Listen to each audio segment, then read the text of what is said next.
নারীর প্রতি সহিংসতা ও হয়রানির প্রতিবাদে এই কর্মসূচি ১৬ মে রাজধানীর মানিক মিয়া এভিনিউয়ে নারীর ডাকে মৈত্রী যাত্রা শিরোনামের কর্মসূচির শুরুতেই পরিবেশন করা হয় জাতীয় সঙ্গীত।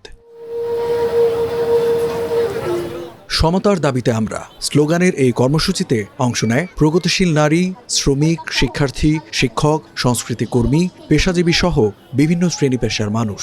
তাদের স্লোগানে উঠে আসে নারীর অধিকার, মর্যাদা, নিরাপত্তা, শ্রমিকের অধিকার, ফ্যাসিবাদের বিরোধিতা এবং ফিলিস্তিনের জনগণের প্রতি সংহতির মতো বিষয়গুলো। অনুষ্ঠান শুরু হওয়ার পরপরই একটি ঘোষণাপত্র পাঠ করেন আয়োজকরা। এই ঘোষণাপত্রের প্রতিপাদ্য ছিল ২৪ জুলাই গণঅভ্যুত্থানের চেতনায় ঐক্যবদ্ধ নারীবাদী ও সামাজিক ন্যায় বিচার আন্দোলন গড়ে তোলা। এছাড়া বিভিন্ন খাতে বিদ্যমান কাঠামোগত বৈষম্যেরও কঠোর নিন্দা জানানো হয়েছে ঘোষণাপত্রে। স্পষ্টভাবে বলা হয়েছে, নারী, সংখ্যালঘু এবং শ্রমজীবী মানুষের অধিকার কোনোভাবেই আপোষযোগ্য নয়। নারী পুরুষ তার শারীরিক ভিন্নতা আছে ঠিকই, কিন্তু আমরা সবাই মানুষ।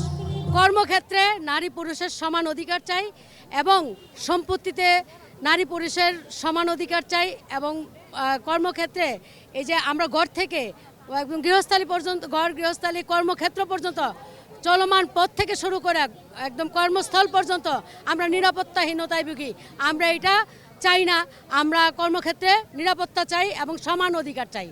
ঘোষণাপত্রে আরও বলা হয়, ন্যায়ভিত্তিক ও সমতাপূর্ণ বাংলাদেশ গড়ে না ওঠা পর্যন্ত তারা তাদের লড়াই চালিয়ে যাবেন। তারা অঙ্গীকার করেন, নারীর অধিকার প্রশ্নে সকল রাজনৈতিক দলের অবস্থান নিবিড়ভাবে পর্যবেক্ষণ করবেন এবং ক্ষমতাসীনদের জবাবদিহির আওতায় আনবেন। কর্মসূচির সঙ্গে সংহতি জানায় বাংলাদেশ ছাত্র ইউনিয়ন, গণতান্ত্রিক ছাত্র কাউন্সিল, বিপ্লবী ছাত্র Maitri, Samajtantrik Chhatra Front, Hill Women's Federation, CPB, নারী সেল, নারী মুক্তি কেন্দ্র সহ ৫০টি সংগঠন।